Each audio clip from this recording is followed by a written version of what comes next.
कोकणातील प्रत्येक घडामोडींचे लाईव्ह अपडेट पाहण्यासाठी आताच कोकण कटा न्यूजच्या सर्व सोशल मीडियाच्या प्लॅटफॉर्मला लाईक, फॉलो आणि सबस्क्राइब करा।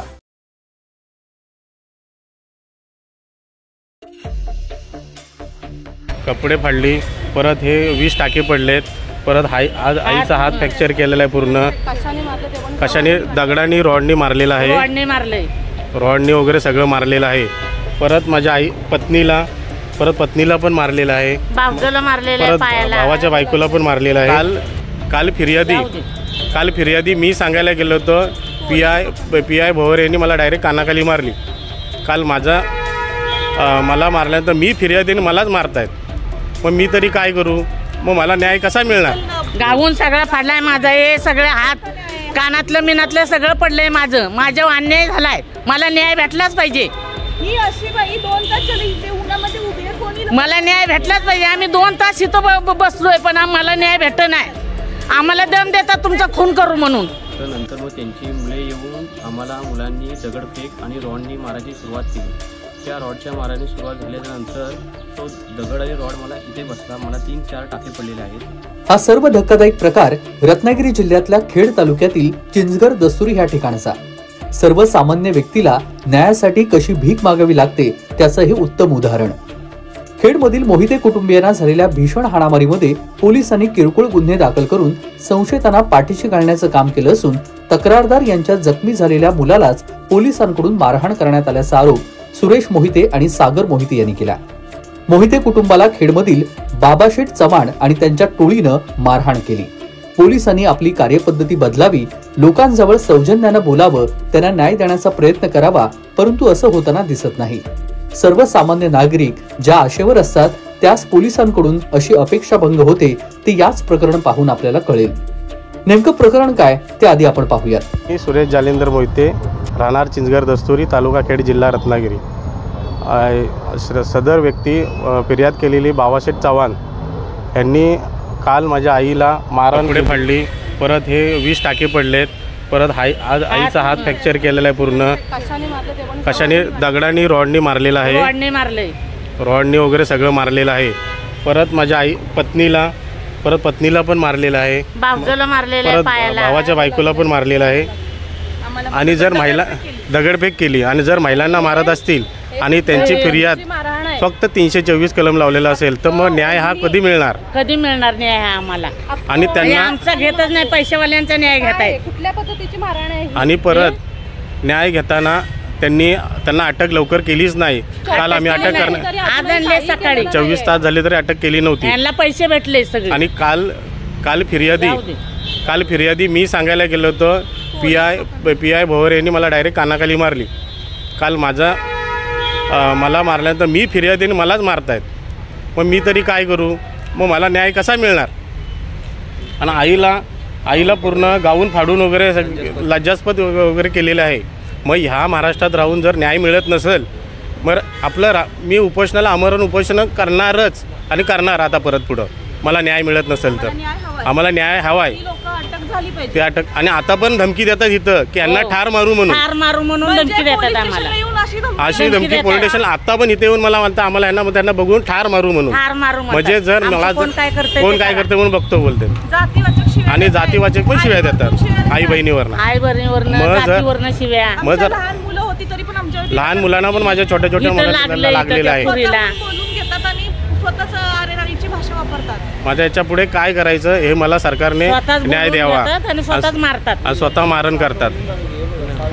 हे बघा, आज याच्या डोळ्यावर दगड मारलेला आहे। मग आता हे न्याय कसा मिळवणार? यासाठी मला तुमच्याकडनं न्याय पाहिजे, सरकारकडनं मला न्याय पाहिजे, नाही तर आम्ही बघू काय करायचं। आम्ही उपोषणाला बसणार, महिला आयोगाकडे जाणार, रुपाली चाकणकरकडे भेटणार।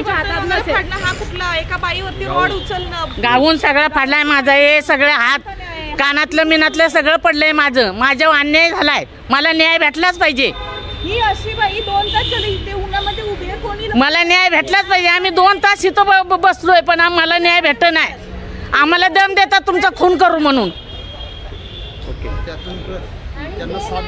आम्हाला साथ देणार नाही, माझ्याच पोराला धरून मारतायत पोलीस पण। लगेच बाहेर आम्हाला म्हणतात तुम्ही बाहेर वा पैशाचा खेळ आहे का? नुसता पैसा भरून त्यांना हे आणि माझ्या इथं 5 लाखाची पाकडी आली. ती 5 लाखाची पाकडी आल्यामुळं ती पाकडी आणि मला त्याला बोलवले की ती पाकडी जबरदस्तीने बोलली ही करायचीच पाकडी. मी काय बोललो ती 10-20 हजाराची पाकडी मला नको, मी स्वतःच्या खर्चाने करेन, तर संरक्षण भिंत येऊ दे, मग पाकडी आपण वर करू. तर त्यांनी काय ते हे केले नाही आणि मला यांनी डायरेक्ट अंगावाले दमदाटी करायला लागली आणि मारहाण केली. तर बाबासाहेब चव्हाणांनी मला मारहाण केली तर लगेच माझे आई वडील वगैरे माझ्या गावून ह्यांना गावून मिळून सगळं फाडलंय, आमच्यावरती लाठीचार केलाय आमच्यावर. त्यांनी मारहाण केली भरपूर. दस्तुरी मंडणगड फाट्यावरील बाबाशेठ चव्हाण चिंचघर खेड याच्या मालकीच्या एका गाळ्यामध्ये मोहिते यांचं मेडिकलचं दुकान आहे. सदर दुकानाचे मागील 4 वर्षापूर्वीपासून पुढील वर्षापर्यंतचं ठरवून भाडं करार केलेलं आहे. परंतु मागील काही 5-6 महिन्यांपासून बाबाशेठ चव्हाण हे मोहिते यांना मेडिकल दुकान खाली करायला सांगत होते. पण मेडिकलमध्ये सुमारे 5-6 लाख रुपयांचं औषध असल्यानं ते कुठे ठेवणार असा प्रश्न मोहिते कुटुंबाला होता. आम्हाला आजूबाजूला एखादा गाळा मिळाला किंवा करार संपेल तेव्हा आम्ही स्वतःहून तुमचा गाळा खाली करून देतो असं मोहिते यांनी सांगितलं. परंतु 16 मार्च 2025 रोजी दुपारी 4 वाजता सुरेश मोहिते याला बाबाशेठ चव्हाणनं दस्तुरी येथील ऑफिसवरती बोलावून घेतलं होतं. आमचं मेडिकलचं दुकान खाली करायला सांगितलं. तेव्हा मोहिते यांनी दुकानाचा करार पूर्ण झाल्याशिवाय मेडिकलचं दुकान खाली करणार नाही असं सांगितलं. यानंतर सायंकाळी 5च्या सुमारास अचानक आमच्या पाठीमागून बाबाशेठ चव्हाण सोबत त्याची 2 मुलं प्रवीण यानं मेडिकलचं दुकान खाली न केल्याचं रागामधून दगडी मारण्यास सुरुवात केली आणि आम्ही त्यांना रोखण्याचा प्रयत्न केला. बाबाशेठ चव्हाण, प्रवीण बाबाशेठ चव्हाण, संदेश बाबाशेठ चव्हाण, प्रमोद कृष्णा चव्हाण, पप्पू कृष्णा चव्हाण, संदीप कृष्णा चव्हाण, रोहित सुर्वे यांनी त्यांच्या हातातील रॉडनं मोहिते यांच्या पत्नीच्या हातावर मारहाण केली आणि मुलगा सागर याच्या डोळ्याजवळ रोहित सुर्वे यानं त्याच्या हातातील दगड मारून त्यांना गंभीर जखमी केलं.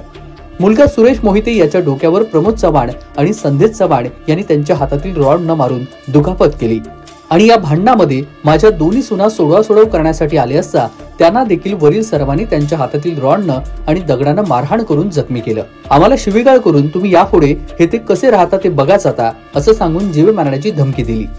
ही झाली मोहिते कुटुंबियांची फिर्याद. नमस्कार, माझे नाव सागर मोहिते, राहणार चिंचघर दस्तुरी, तालुका खेड, जिल्हा रत्नागिरी. परवा मी बाबाशेठचा मला फोन आला, विशाल पवार ह्या व्यक्तीने केला की बाबाशेठच्या ऑफिसमध्ये तुम्ही या, आपल्याला पाकडीच्या संदर्भात चर्चा करायची. पाकडीच्या संदर्भात चर्चा आम्ही तिथे करायला गेलो तर त्यांनी मला मेडिकलची धमकी घालून मला अरेरावी केली की तू पाकडी त्यांना करायला दे, नाहीतर मग तुला मेडिकल खाली कर. त्याच्या संदर्भात आम्ही त्यांना बोललो की ठीक आहे चालेल, तुम्ही मेडिकल खाली करायला आम्ही रेडी आहोत. तर नंतर मग त्यांची मुले येऊन आम्हाला मुलांनी दगडफेक आणि रॉडनी मारायची सुरुवात केली.